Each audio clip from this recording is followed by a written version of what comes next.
Apa yang mau dikatakan di dalam Ulangan pasal 18 ayat 15 ini adalah nubuat akan hadirnya juru selamat sang Mesias yang disebut sang nabi atau nabi itu.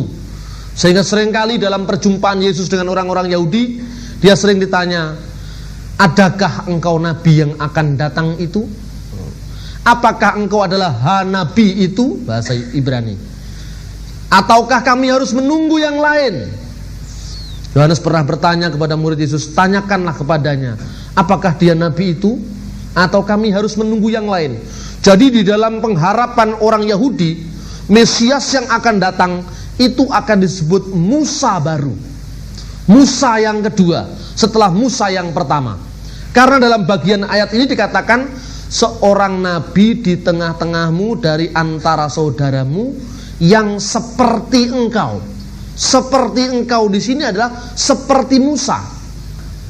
Pertama-tama, di kalangan non-Kristen ayat ini sering dipahami bukan untuk Yesus, tetapi untuk kehadiran nabi yang lain, yaitu umat agama lain.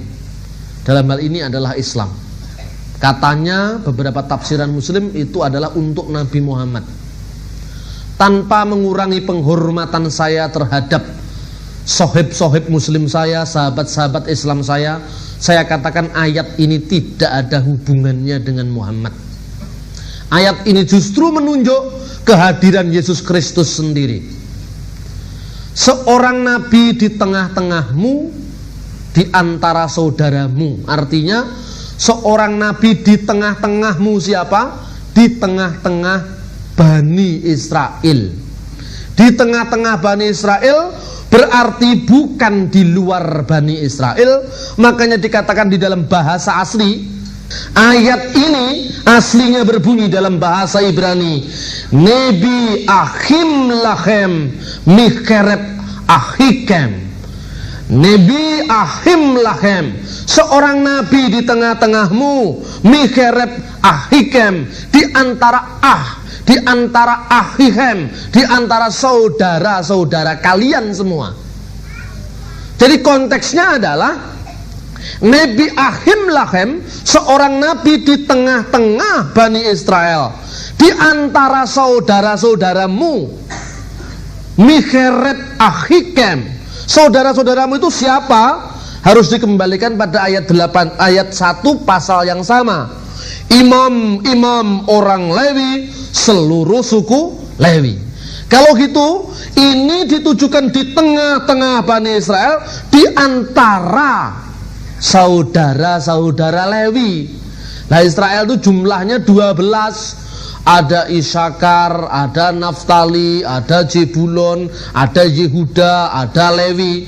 Karena itu ayat ini menubuatkan bahwa seorang nabi lahir di tengah-tengah Bani Israel dan bukan di luar Israel.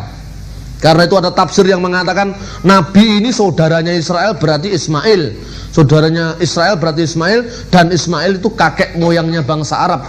Ini tampaknya benar tetapi salah. Di tengah-tengahmu itu artinya tidak boleh keluar dari Israel. Dan di tengah saudaramu, di tengah saudara-saudara suku Israel yang jumlahnya 12 itu. Karena yang di konteks di sini adalah kaum Lewi, maka nabi ini harus lahir dari saudara Lewi. Musa itu lahir dari suku Lewi, Harun itu lahir dari suku Lewi. Setiap imam-imam sembahyang di perjanjian lama, di bait Allah, di Baitul Maqdis, itu harus keturunan Harun. Dan ayat ini menubuatkan bahwa nabi yang akan datang itu adalah saudara kaum Lewi. Dan Yesus itu lahir dari suku Yehuda, suku yang melahirkan raja-raja Israel, suku yang melahirkan Raja Daud. Makanya Yesus disebut anak Daud. Makanya Yesus bergelar singa Yehuda. Ini maknanya ayat itu, saudara-saudara sekalian. Jadi kalau membaca Alkitab itu teksnya harus jelas. supaya kita tidak gampang diombang-ambingkan dengan berbagai macam tafsiran. Kemudian cirinya nabi itu adalah menjadi nabi yang seperti Musa. Ada orang yang menafsirkan nabi yang seperti Musa itu apa? Yesus nggak persis dengan Musa. Lah kok bisa? Yesus nggak punya istri, Musa punya anak istri, nggak cocok kan? Musa punya ibu bapak secara wajar, Yesus punya ibu saja, bapaknya di surga. Jadi tidak cocok. Musa menerima wahyu di Gunung Sinai, Yesus katanya menerima wahyu, bukan menerima wahyu oleh orang Kristen, tapi wahyu itu sendiri tidak cocok. Karena itu nabi ini harus bukan Yesus. Tetapi kalau di sana dikatakan bahwa kesamaan kemiripan itu hanya sekedar sama-sama nikah, Pak David juga nikah, Pak Pendeta juga nikah, ya kebanyakan dari yang hadir di sini juga menikah.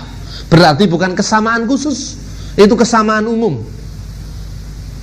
Lalu setiap orang yang punya bapak ibu secara wajar, setiap orang punya bapak ibu secara wajar. Kenarok juga.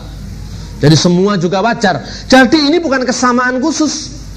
Kalau saya katakan inilah seorang yang kita harapkan untuk menggantikan presiden kita. Orang cari-cari siapa ya? Habibie bukan, karena ketika Habibie Timur-Timur lepas, siapa kira-kira presiden yang mirip Bung Karno ini misalnya ini, yang punya wawasan kebangsaan, yang toleran terhadap yang lain, yang bisa memberi tempat kepada kehadiran yang lain. Ternyata Gus Dur misalnya ini. Gus Dur itu memiliki jiwa nasional yang sama dengan Bung Karno. Jadi kesamaannya harus ada seorang presiden yang memiliki jiwa nasionalis yang tinggi, kira-kira sama dengan Bung Karno. Tapi ada seorang presiden yang sama-sama punya istri banyak, Gus Dur tidak cocok karena istrinya hanya satu, Bu Nuri misalnya. Jadi harus ada kesamaan khusus. Kesamaan khusus yang menunjukkan bahwa dia nabi dengan misi yang khusus, yaitu misi pembebasan.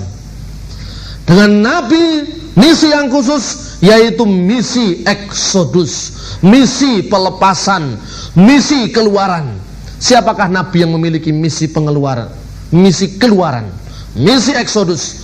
Musa adalah nabi eksodus. Melalui Musa dan Harun, bangsa Israel keluar dari bumi perhambaan, dari Mesir, di bawah penjajahan perbudakan Fir'aun, dan menuju ke tanah terjanji. Nabi ini harus melaksanakan misi pembebasan yang sama. Musa dengan pembebasan itu, dia harus menghadapi Fir'aun. Bahasa Arabnya Fir'aun alaihi laknat.